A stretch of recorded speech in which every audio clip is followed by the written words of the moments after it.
Bonjour à tous, c'est Toy Slayer, je vous souhaite la bienvenue pour une nouvelle review de figurines. Aujourd'hui une figurine Star Wars, vous l'avez reconnu, il s'agit de Kylo Ren. La marque, vous l'avez ici, il s'agit de Bandai Tamashii Nation, donc des figurines très connues pour leur qualité et pour leurs grandes options d'articulation mais aussi d'accessoires. On va faire un petit tour rapide de la boîte, donc on a une boîte vitrine, on a une boîte vitrine ici avec Kylo Ren, le logo Star Wars, SH Figuarts. Sur les côtés on retrouve un logo Star Wars argenté, derrière plusieurs visuels de la figurine avec toutes les poses possibles. Sur la seconde tranche on retrouve un visuel de Kylo Ren en gros plan. Et le dessous, c'est pas très bien intéressant. Allez, je vous propose d'ouvrir cette figurine tout de suite et d'en faire la review. Voilà, j'ai sorti Kylo Ren de la boîte. Alors, avant de le sortir, on va regarder un peu ce qu'on a comme accessoires. Donc on a des mains ici ouvertes, des poings fermés et aussi des mains qui vont permettre de tenir le sabre. Pour le sabre, c'est une bonne idée, ils ont mis un sabre complet, mais aussi deux sabres ici éteints, ça c'est plutôt cool. Et au milieu vous avez Kylo Ren. On va enlever le plastique tout de suite pour voir ça de plus près. On va enlever les petits films plastiques qu'il a protégés dans la boîte. Hop, il y en avait un ici, un sous les bras. Il y en a aussi deux sous la tunique, c'est plutôt soigné comme emballage. Alors au niveau de la figurine, voici ce qu'elle donne une fois qu'on la sort de sa boîte.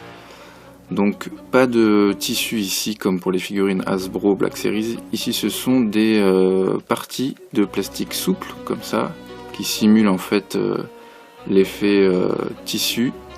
C'est plutôt bien fait, hein. C'est un sculpte assez fin avec des effets de tissu. Ici sur les manches pareil, des effets de tissu cylindrés comme il a dans le film. Et quand on retire dessous, on retrouve les mêmes vêtements que dans le film avec les bottes, son espèce de tunique, bref, une tenue très sombre. Et surtout, ce qui fait sa caractéristique, son casque avec son design bien particulier qui est très bien modélisé. On voit même les petites, en haut, la petite craquelure. Au niveau de la modélisation, mais vous voyez c'est plutôt très bien fait, hein. De la tête aux pieds, on reconnaît bien Kylo Ren. Au niveau des articulations, c'est une SH Figuarts, donc il y a pas mal d'articulations possibles, bien que là on va être un petit peu handicapé par sa tenue, en tout cas pas au niveau des bras. Des articulations assez amples, hein. C'est sur des ball joints, ici au niveau du poing.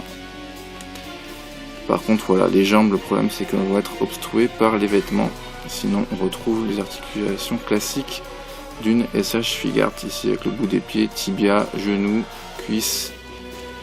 Au niveau du bassin aussi, vous voyez, il y a une bonne amplitude d'articulation, c'est plutôt bien fait. Ce que je vous propose, c'est qu'on la mesure dans un premier temps, et dans un second temps, on va essayer de lui donner une pose sympa. Alors, Kylo Ren debout. Alors, il est pas, je l'ai pas mis droit comme un piqué, hein, mais vous voyez que le 10 est là, on est dans les 15 cm, un tout petit peu plus si on prend la pointe de la capuche, mais grosso merdo dans les 15 cm. Allez, maintenant on va essayer de lui donner une pose sympa. Je vais essayer de m'inspirer un peu du dos de la boîte. Alors voici un exemple de pose que l'on peut donner à cette figurine de Kylo Ren. Alors je vous avoue que j'ai assez galéré pour lui donner cette pose, notamment au niveau des jambes, puisqu'on est un petit peu gêné par les parties plastiques de ses vêtements. Donc pour faire tenir la pose, on est quand même obligé de bien travailler sur la figurine. Donc vous voyez qu'on peut rendre une pose plutôt sympathique, hein. Donc le sabre est bien fait, bien brillant. Bon, le défaut comme d'habitude de toutes les SH Figuarts, c'est les articulations qui sont visibles ici. Mais au moins le gros avantage, c'est que vous pouvez lui faire changer de pose assez régulièrement. Si vous souhaitez vous procurer cette figurine, il faut passer par l'import ou des boutiques spécialisées. Moi, elle m'a coûté entre 40 et 45 € frais de port inclus. En tout cas, moi, je vous la conseille fortement. Sachez qu'il existe en plus d'autres modèles. Vous avez maintenant des Kylo Ren avec la version visage démasqué.